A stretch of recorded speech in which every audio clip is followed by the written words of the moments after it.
नमस्कार, मी उर्मिला कवडे डिझाईन तुमचं सर्वांचं खूप खूप मनापासून स्वागत आहे. तर बघा, ह्या मला एकाच कस्टमरचे तिन्ही ब्लाऊज आणि तिन्ही साड्या आलेल्या आहे. तर बघा, तर हे आहे मापाचं ब्लाऊज. तर चला आता आपण हे साड्या बघूया कशा आहे. तर बघा, हे मापाचं ब्लाऊज आहे आणि ह्या 3 साड्या एकाच कस्टमरच्या आहे. तर बघा, ही आहे एकदम पिंक कलरची, राणी पिंक कलरची साडी आहे. तर बघा, याचं वरचं ब्लाऊज पीस हे कट केलेलं आहे. तर बघा, एकदम सुंदर अशी ही साडी आहे. तर बघू शकता. तर बघा, याचा हा पदर आहे या पद्धतीने. तर बघू शकता, हा पदर आहे आणि हा आतमध्ये अशी याच्यावरती डिझाईन आहे आणि काठ अशी आहे. एकदम सुंदर अशी ही साडी आहे. तर बघा, व्यवस्थित आता ही साडीची आपण नंतर काठ कापून घेऊ. तर हे आहे याच्या साडीवरचं ब्लाऊज पीस. तर बघा, त्याच्यानंतर ही आहे दुसरी साडी. तर बघा, व्यवस्थित आपण आता ही बाजूला ठेवून घेऊया ब्लाऊज पीस. आणि ही एक साडी आहे, त्याच्यावरचं पण आपल्याला ब्लाऊज पीस कट करून घ्यायचा. याच्यावरती कट केलेलं नाही आहे. तर बघा, हा याचा पदर आहे या पद्धतीने असा आणि याच्यावरती अशी डिझाईन आहे. तर बघा, ह्या साडीवरती सगळ्या याच्यावरती अशी डिझाईन आहे आणि हा नेसता पदर आहे आणि इकडून हे ब्लाऊज पीस आहे ब्ल्यू कलरचं. तर बघा, आता आपल्याला हे पण कट करून घ्यायचं आहे ब्लाऊज पीस आणि या साडीवरचं पण ब्लाऊज पीस कट करून घ्यायचं आहे.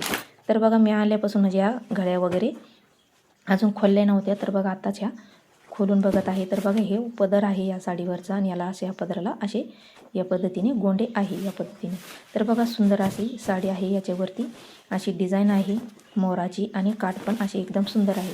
तर बघा, याच्यावरचं पण ब्लाऊज पीस कट करायचं आहे. तर बघा, हा हे ब्लाऊज पीस आणि आता आपल्याला हा पण कट करून घ्यायचा आहे. तर बघा, व्यवस्थित आता आपल्याला हे असं ठेवून घ्यायचं आहे आणि व्यवस्थित अशी साडी आतरून घेतल्याच्या नंतर आपल्याला एकदम सरळ असं ब्लाऊज पीस कट करून घ्यायचं आहे.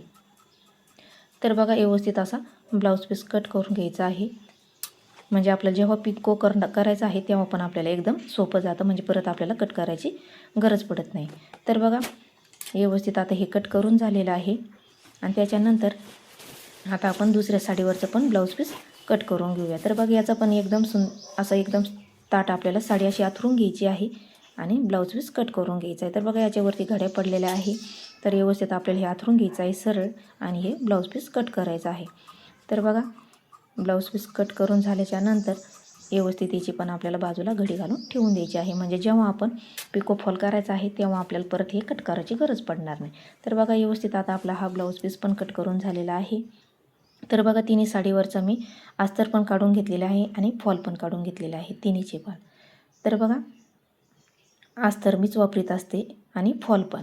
तर बघा, मी फॉल लावण्याचे 70 रुपये घेत असते आणि अस्तर लावून ब्लाऊज पीस घेतला तर मी ह्या ब्लाऊजची शिलाई 220 किंवा 250 रुपये घेत असते. म्हणजे लेस वगैरे डिझाईन वगैरे लावली तर. तर बघा, आता हे व्यवस्थित अस्तर आपल्याला असे व्यवस्थित ठेवून घ्यायचं आहे कारण हे व्यवस्थित नाही आहे. तर बघा, ह्या इथं अस्तर आहे. तर बघा, व्यवस्थित आता हे करून घेतलेलं आहे आणि त्याच्यावरती आपल्याला हे दोन्ही पण अस्तर ठेवून घ्यायचे आहे. तर बघा, मी तिन्ही एकावर एक अस्तर ठेवून घेतलेलं आहे. बंद बाजू आपल्या साईडने ठेवून घेतलेलं आहे. तर बघा, एकाच कस्टमरचे ब्लाऊज आहे म्हणून हे तिन्ही पण मी एक सोबत कट करून घेत आहे. तर बघा, व्यवस्थित असं पॅटर्न पाठीमागचं बंद बाजू कोण आपल्याला ठेवून घ्यायचं आहे आणि जसं पॅटर्न आहे तसं आपल्याला खडूने मार्किंग करून घ्यायची आहे. तर बघा, मी पहिल्यांदा पण तुम्हाला दाखवलेलं आहे की एका कस्टमरचे ब्लाऊज असले तर तुम्ही एकासोबत पण भरपूर ब्लाऊज कट करू शकता. तर बघा, व्यवस्थित असं झालेलं आहे. त्याच्यानंतर आपल्याला इथं पिन पॅक करून घ्यायची आहे आणि इथं आपल्याला ही कटोरी ठेवून घ्यायची आहे.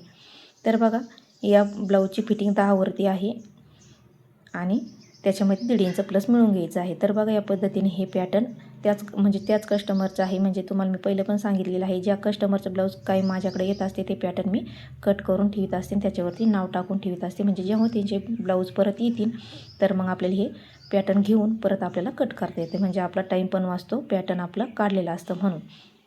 तर बघा, व्यवस्थित आता हे कट करून म्हणजे मार्किंग करून झालेले आहे. तर बघा, इथं आपल्यावाला बाईचा भाग बसत नाही.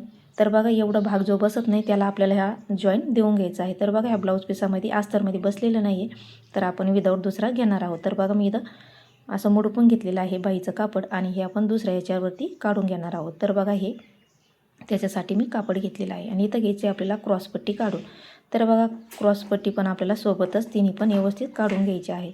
तर बघा, अशी ठेवून घ्यायची आहे. थोडंसं आपल्याला असं खालच्या बाजूने ठेवून घ्यायचं आहे आणि जी कमी पडलेली आहे तिथं आपल्याला मुडपून घ्यायचं आहे आणि इकडच्या साईडने आपल्याला ही क्रॉसपट्टी दुसरी काढून घ्यायची आहे. तर बघा, व्यवस्थित अशी खडूने मार्किंग करून घ्यायची आहे आणि जे खालीवर कापड आहे इथं ते आपण जेव्हा कट करू तेव्हा व्यवस्थित करून घेऊ आणि मग कट करून घेणार आहोत. तर बघा आता आपण हे जशी आपण खडूने मार्किंग केलेली आहे तशी आपल्याला कट करून घ्यायचं आहे. आणि याच्यावरती मी पिना पॅक करून घेतलेला आहे, म्हणजे इकडे तिकडे सरकणार नाही, म्हणजे व्यवस्थित आपल्याला हे कट करता येईल पॅटर्न. तर बघा व्यवस्थित आता आपण हे पॅटर्न पूर्ण कट करून घेऊया. खडूने जशी मार्किंग केलेली आहे तसं कट करून घ्यायचं आहे. तर बघा तुम्ही माझ्या चॅनलला अजून लाईक शेअर सबस्क्राईब नसेल केलं तर नक्की लाईक शेअर सबस्क्राईब करा आणि बेल आयकॉन पण प्रेस करा, म्हणजे जेव्हा मी व्हिडिओ टाकीन तेव्हा तुमच्या मोबाईलवरती पहिली पडेल बेल आयकॉन प्रेस केल्यावरती. तर बघा या चॅनलवरती मी खूप सुंदर अशा डिझाईन पण टाकलेल्या आहे, बोटनेक डिझाईन आणि कटिंग पण टाकलेली आहे, 4 टक्स कटिंग पण टाकलेली आहे, 1 टक्स बाही डिझाईन पण आणि लेस ब्लाऊज डिझाईन पण टाकलेली आहे. एकदम सोप्या पद्धतीमध्ये तुम्ही नक्की बघा, अगदी सोप्या पद्धतीमध्ये सांगत असते तर नक्की तुम्ही बघा. तर बघा व्यवस्थित आता हे सगळे पॅटर्न आपल्या अशी व्यवस्थित कट करून झालेले आहे. तर बघा कट करून झाल्याच्या नंतर मी ही क्रॉसपट्टी पण व्यवस्थित असे धरून व्यवस्थित कट करून घेतलेलं आहे. तर बघा सगळे पॅटर्न आपले आता हे कट करून झालेले आहे. आधी हे आपल्याला बाजूबाजूला काढून घ्यायचे आहे. तर बघा जे बाईचं पॅटर्न आहे ते आपल्याला कट करायचं होतं. तर बघा मी हे कट करून घेतलेलं आहे या पद्धतीने.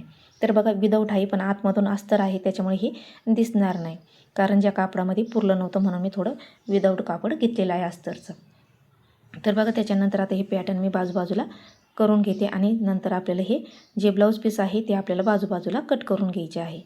तर बघा व्यवस्थित आता हे पॅटर्न मी बाजूला करून घेतलेले आहे आणि ज्या साडीचे पॅटर्न आहे साडीचा ब्लाऊज पीस त्याच्यावरती आपल्याला हे कट करून घ्यायचे आहे. तर बघा तर आता आपण हे कट करून घेणार आहोत त्याच्या ब्लाऊजवरती. तर बघा त्याच्यानंतर तर बघा मी व्यवस्थित अशी हे कट करून घेतलेलं आहे. तर बघा तिन्ही पॅटर्न कट करून झालेले आहे आणि त्याच्यावरचे जे कापड उरलेले आहे थोडेफार ते आपल्याला पायपिंगसाठी समोरच्या भागाला लागतील. तर बघा व्यवस्थित जास्त आपल्याला अर्धा इंच याच्यावरती आपल्याला जास्त कट करून घ्यायचं आहे, कारण जेव्हा आपण जोडतो तेव्हा आपल्याला कमी पडायला नको. तर बघा या पद्धतीने असे मी कट करून घेतलेले आहे सगळे या पद्धतीने अर्धा इंच साईडने सोडून, म्हणजे जेव्हा जोडतो जेव्हा आपल्याला कमी कापड पडायला नको आणि जेव्हा शिवतो तेव्हा आपण हे कट करून टाकायचं आहे. तर बघा असं बंद बाजूकडून आपण हे पाठीमागचा भाग कट करून घेतलेला आहे. तर बघा व्यवस्थित असं कट करून झाल्याच्या नंतर व्यवस्थित आपल्याला हे असे करून बांधून ठेवायचे आहे. तर बघा व्यवस्थित आता हे झालेलं आहे. नंतर आपल्याला साड्या पिको फॉल करून घ्यायचे आहे. तर तुम्हाला आजचा लॉक कसा वाटला नक्की सांगा आणि लाईक शेअर करा.